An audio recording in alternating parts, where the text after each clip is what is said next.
Hi, and welcome to Hedge Fund Manager. I'm Karl-Mikael. Today's deep dive is about Centene.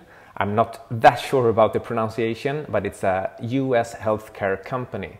But let's start with how I found the stock and how we typically find stocks when we're doing these deep dives. So what we're always doing is looking for a mispriced stock. We're looking for an asset that we can buy at a lower price than the expected cash flows produced by that asset, that stock. We can't, of course, know for sure what the cash flow will be, but we can make an educated guess. So that is what we're doing.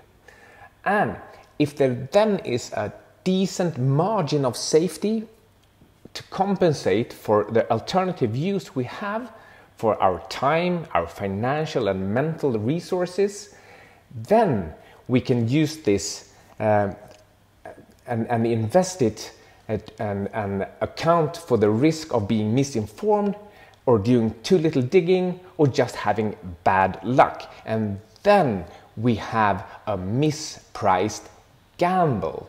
Because make no mistake, it is always a gamble since we don't know the future. We don't actually know all the details. It's always a bet. Think in terms of bets, of weighing alternatives against each other. So it's all about probabilities. So is this or that a better use of my time and money and other resources right here, right now, than any other alternatives? So what we then have to do is, what we consequently do is that we keep sorting and ranking our ideas, including the one today, according to, on the one hand, how mispriced they are and how large margin of safety they afford us. So the process is screen for ideas, check the technicals and the fundamentals, then assess the risk and wrap it all up and place it in the basket with all the other ideas, neatly sorted and ranked according to promised returns and, of course, level of uncertainty, the likelihood of us getting it wrong. And getting it wrong means having permanently lower cash flow generating capacity in the underlying asset than our forecasts. So that out of the way, let's go to the screening part for today. So I just open up FinViz. You can do this in any online resource you like, but I used FinViz, and you can see here that they, on the very first page, they show their top gainers, companies making new highs, having unusual volume, being classified as overbought or oversold, losers, companies making new lows. So there's a myriad ways of ranking and sorting and generating ideas.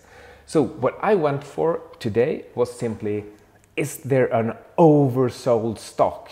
Something that has crashed down, something that is being hammered down for some reason that makes the technical tools single it out and say, this is an oversold company. So among others, these three appeared on FinViz's oversold screen: OTRK, JXG, and Centene. I wanted one that is big enough, and with big I mean in the billions of dollars. I don't want just a small, never heard of stock. I want something that is in the S&P 500, something where I can rely on the numbers for real, even if it's currently having a hard time. So CNC, as you can see here, I just cut and paste a little part of the presentation, and they are in the S&P 500. They have a market cap of $16 billion, so it's a pretty small company for US standards, but it's still huge. And they have a profit of 3.5 billion, so this is very much a real company. And what do they do? I mean, this screen, it's real for me, this screening process. I had no idea about Centene before today. So I just then checked the description. It's a healthcare enterprise engaging in the provision of programs and services to government-sponsored healthcare programs. So these are these huge Medicare and Medicaid programs in the US. So this is almost like a state-sponsored company. This should be just like a staid, solid, like a super tanker that you don't push around too easily. So when a company like this suddenly stumbles and the share price crashes, that's what kind of gets me interested.